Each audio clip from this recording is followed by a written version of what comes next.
Pemirsa, setelah soft launching pada 27 Desember 2024 lalu, Turiapada Tower resmi dibuka untuk umum.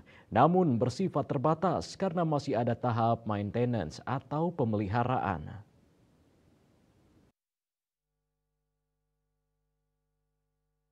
Menara yang terletak di desa Pegayaman Buleleng, Bali tersebut bisa dikunjungi 60 orang per hari. Kendati demikian, pada Mei 2025 nanti, Turiapada Tower akan kembali ditutup sebab pembangunan konstruksi tahap kedua bakal dilanjutkan. Kepala Dinas Komunikasi Informasi dan Statistik Diskominfo Bali, Gede Pramana mengatakan, setelah konstruksi selesai Turiapada baru akan dibuka kembali. Pramana menyampaikan pembangunan fasilitas pendukung Turiapada antara lain planetarium. Kini Diskominfo masih melelang pembangunan planetarium tersebut.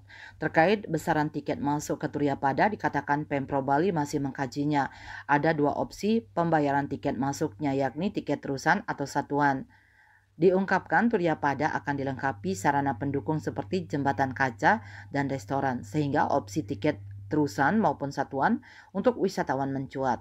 Sebelumnya, Pemprov Bali akan membuat peraturan daerah perda khusus mengenai pengelolaan Turiapada Tower. Selain dianggap sebagai solusi blank spot siaran televisi di wilayah Buleleng, kawasan tower itu juga diklaim akan menjadi objek wisata baru. Ketut Winata, Bali Post melaporkan.